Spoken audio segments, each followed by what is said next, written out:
Toc toc, pasteur. Bonjour pasteur, voici mon dilemme. J'ai commencé à cheminer avec quelqu'un qui n'était pas affermi, je l'avoue. Petit à petit, il a commencé à changer. Je n'étais pas convaincue que nous continuions notre relation, mais je n'arrivais pas à m'éloigner de lui. Et j'ai fini par chuter. Je suis tombée enceinte. Mes parents en colère, vu qu'ils sont responsables dans une église, me demandent de l'épouser. Et lui aussi veut que nous nous marions. Pourtant, pasteur, je ne suis pas convaincue de le faire. Au fond de moi, je ne l'aime pas. Que dois-je faire?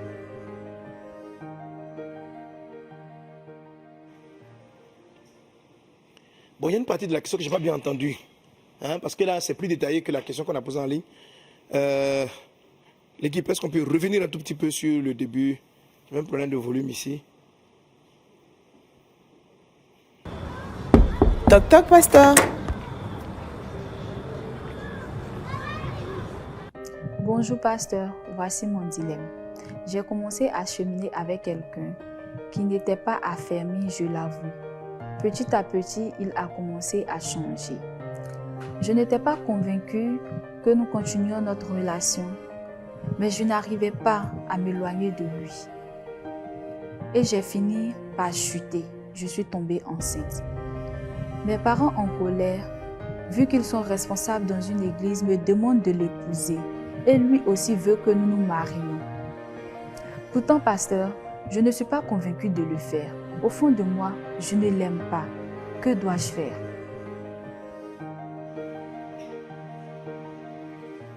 Ok, gloire à Dieu. Que le nom du Seigneur soit béni. Amen, amen. Alors, c'est une très belle question comme d'habitude. Avant de répondre, ta petite pause et mes invités.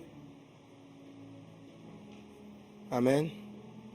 Ah ok, j'aurais dû rester avec les équipes des chantres. Ouais. Bon, les chants n'ont qu'à venir. Voilà, je voulais avoir un peu l'avis des uns des autres sur la question. Alors, je vais pas, avant de répondre à notre sœur, j'aimerais avoir ton avis dans les commentaires. Tu vas aller sur YouTube ou Facebook, ou on est sur quel lien encore là?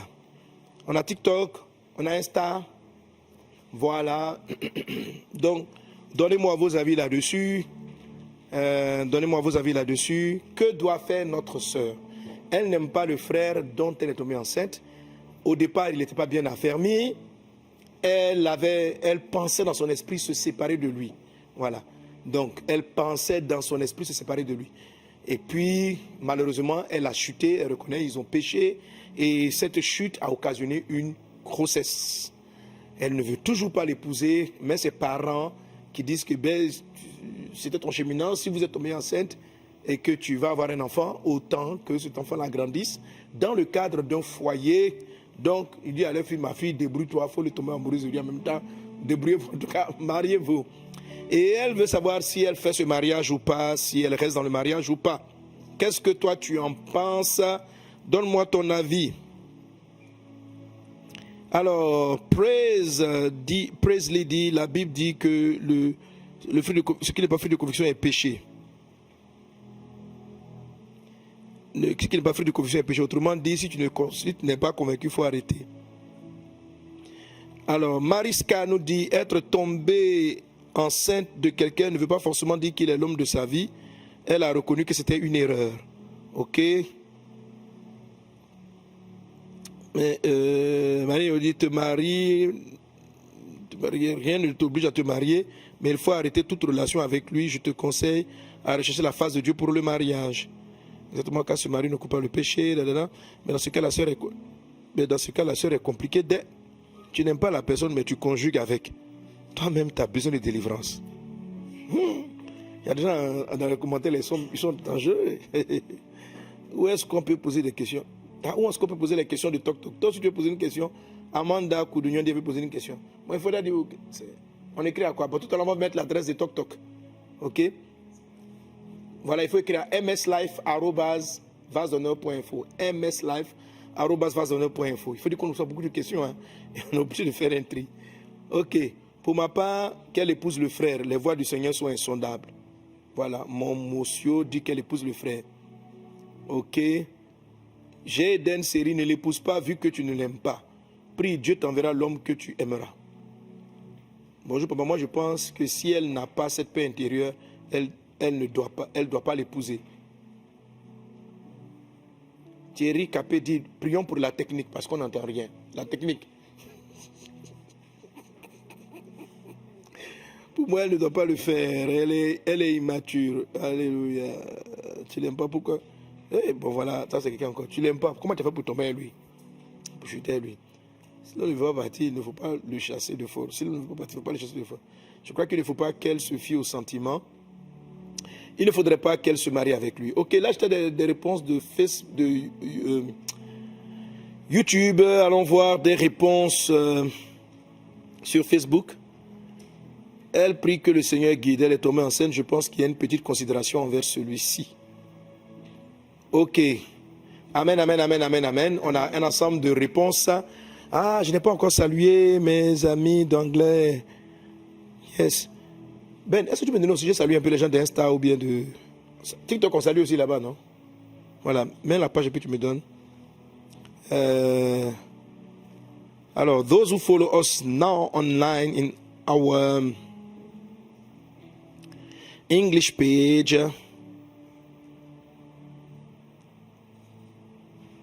May my God bless your life. Brenda Sokatare Babrada Sloriandaga.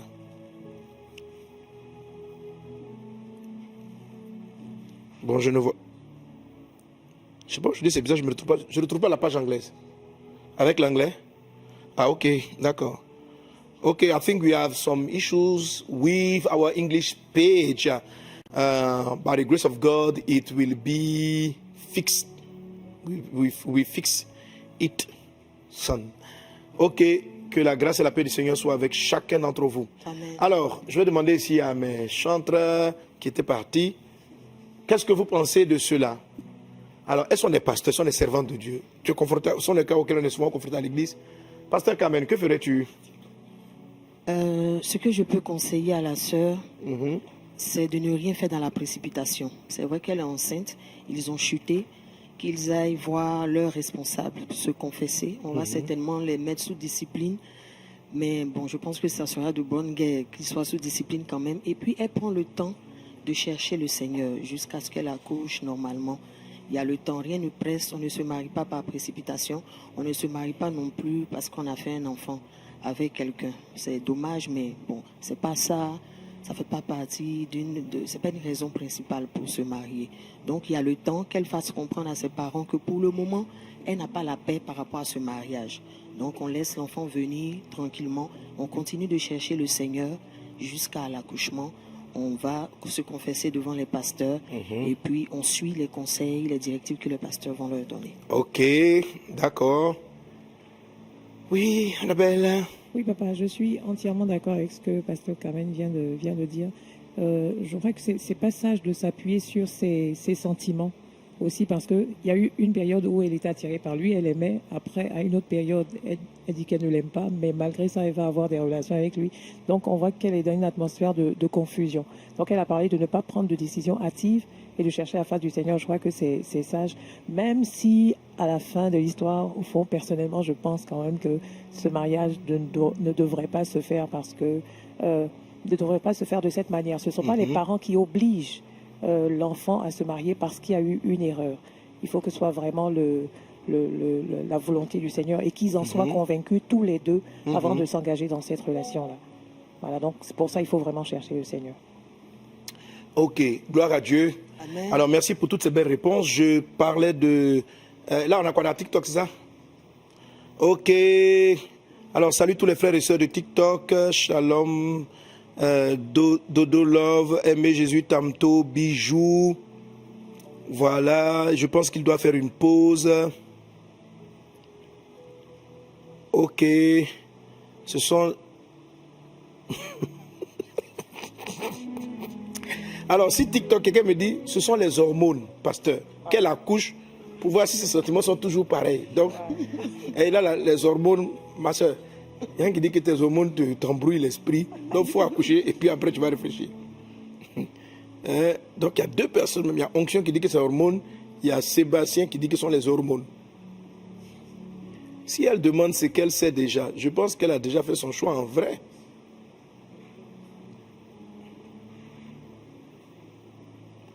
Ok, en tout cas, il faut remettre tout au Seigneur, qu'elle prie sérieusement et elle aura sa réponse. Alors voilà, donc, et je rends grâce à Dieu en tout cas pour toutes vos réponses. Il y a beaucoup de sagesse dans les choses que vous avez dites qui sont la sagesse de la parole de Dieu. Alors, premièrement, bibliquement, est-ce que parce que j'ai eu un enfant avec une personne, je suis tenu de l'épouser? La question, je suis tenu de l'épouser parce qu'il y a une grossesse avec une personne. Alors, dans le cas de la parole de Dieu, lorsqu'on considère l'Ancien Testament, si une personne est tombée enceinte, la Bible va véritablement encourager au mariage, va encourager le mariage. De prime abord, c'est quelque chose qu'il faut de plus en plus envisager, ma fille, il faut de plus en plus envisager l'option, parce que je veux dire, avant, tu n'étais pas fiancé, tu étais dans le cheminement, ça veut dire que, comme Annabelle l'a fait ressortir, tu avais eu des sentiments pour la personne, vous étiez en cheminement, vous avez péché.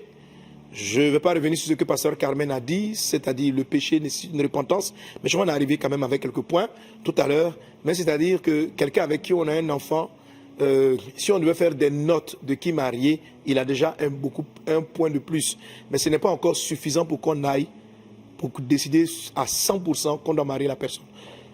D'autres éléments dont je te parlerai tout de suite te donneront les détails. Est-ce qu'on est ensemble? Alors, on voit Joseph et Marie, on voit Marie qui tombe enceinte et on voit Joseph qui, dans cette situation-là, a souhaité rompre secrètement avec elle. C'est vrai, pour la plupart des personnes qui allaient regarder, ils auraient dit que Joseph était forcément le père de cette grossesse. Mais si Joseph, qui était un homme de bien, était arrivé à ses fins, il se serait séparé malgré la présence d'un enfant. Okay? Donc, dans la parole de Dieu, il y a eu des cas où il y a pu avoir enfant et on aurait pu ne pas arriver forcément au mariage. Donc, il n'y a pas une obligation, même s'il y a un côté positif. Par contre, ma soeur, et c'est ce dont nous parlerons ici, et que tu dois vraiment remarquer, voilà, tes sentiments actuels qui te disent que c'est lui, ce n'est pas lui, avant d'y arriver, il faut résoudre le problème dans ce fond. Tu sais, la Bible dit, et c'est un texte qu'on va utiliser tout à l'heure dans la formation, il est dit, parlant de la foi, si quelqu'un d'entre vous manque de sagesse, qu'il la demande à Dieu. Je suis en Jacques chapitre 1, verset 5. Si quelqu'un d'entre vous manque de sagesse, qu'il demande à Dieu, qui donne à tous simplement et sans reproche, et elle lui sera donnée. Mais qu'il la demande avec foi, sans douter, car celui qui doute est semblable au flot de la mer, agité par le vent et poussé de côté et d'autre. Qu'un tel homme ne s'imagine pas qu'il recevra quelque chose du Seigneur. C'est un homme irrésolu, inconstant dans toutes ses voies. Amen. Amen. Donc Dieu a un problème avec l'irrésolution. C'est-à-dire, Dieu a un problème avec l'irrésolution, avec l'inconstant dans la foi. Je veux pas, c'est lui, ce n'est pas lui, voilà. Donc, lorsque tu es dans un état d'irrésolution, où tes émotions et tes sentiments changent à tout moment, le problème n'est pas toi. C'est-à-dire que le problème est plus profond, ce n'est pas l'autre. Et la question n'est pas à répondre en ce moment si tu dois te marier ou pas. La réponse se trouve dans te mettre devant la face de Dieu pour traiter cette inconstance intérieure. Ok? Pour traiter avec l'origine profonde de cette inconstance. Et c'est justement ce dont je parlerai ici aujourd'hui, en te parlant de ce vieil homme, ok, qui peut être irrésolu, qui peut être inconstant. On le verra tout à l'heure dans la parole de Dieu. Amen. Ok? Donc c'est avec ça que tu dois traiter. Tu dois traiter. Donc, le frère, il a une option de plus que toute personne lorsque tu seras prête à te marier. Amen. Voilà. 2, tu n'es pas obligé. Mais il a une option de plus. 3e chose à faire, c'est que tu dois faire un break parce que tu as un problème. Le fait, un temps soit peu, d'avoir cheminé avec lui et puis de dire que tu ne veux plus, révèle une inconstance émotionnelle. Cette inconstance-là peut apparaître avec n'importe quelle personne. Ok. Si au départ, tu t'es intéressé par lui parce qu'il est beau, parce qu'il paraissait spirituel, et après tu t'es rendu compte, tout ça c'est de l'inconstance. Si tu n'as pas su discerner au départ, après tu t'es rendu compte que bon, il n'est pas très sérieux, et c'est la raison pour laquelle tu veux te retirer, tout ça c'est de l'inconstance. Ok? Il faut que tu ailles devant la face de Dieu pour dire, mais Seigneur, qu'est-ce qui m'a aveuglé? Pourquoi j'étais entré dans le cheminement avec lui? Etc. Deuxième chose, en dehors de l'inconstance, il y a la faiblesse charnelle. Okay? Comment tu n'es pas arrivé à dire non au péché? Comment tu n'es pas arrivé à dire non au péché? La Bible dit fuyez l'impudicité. La Bible dit que le lit conjugal soit exempt de toute souillure. Dieu jugera les impudiques et les adultères. Ça s'appelle de l'impudicité. Et l'impudicité souille le couple. Pourquoi tu n'as pas dit non? Donc peut-être que sur ton corps, toi-même, tu as un problème d'inconstance. Tant que ce genre de choses-là persistent dans votre vie, Dieu même, la Bible dit que tel homme ne s'imagine pas qu'il recevra quoi que ce soit. Donc Dieu même ne va pas te donner ton mari quand tu es inconstant. Amen. Amen. Qu'une telle personne qui est inconstante et irrésolue, qui ne sait pas maîtriser son corps, Dieu ne lui donne pas facilement un mari. Dieu ne donne pas un mari à un frère qui ne sait pas contrôler son corps. Il ne donne pas une femme, pardon, à un frère qui ne sait pas contrôler son corps. Parce que si tu ne sais pas contrôler ton corps, tu risques de la tromper. À un moment donné, tes émotions et ta chair vont t'attirer à l'extérieur et tu vas commettre l'adultère. Donc, traitez les problèmes dans le fond, y compris toi, y compris le frère. Alors, et c'est en ce sens-là que va se faire le travail de la discipline. Alors, parlant de sous-discipline, rapidement, la sous-discipline n'est pas une sanction. La sous-discipline, généralement, quand les gens parlent dans les églises, on dit on nous a mis sous-discipline, on a l'impression qu'on nous a sanctionné. Non. La sous-discipline veut dire ce que le terme veut dire. Ça veut dire mettre quelqu'un, discipliner une personne.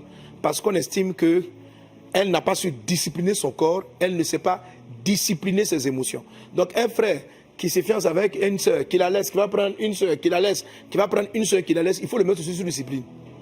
Ok? Parce qu'il n'a pas de discipline de vie.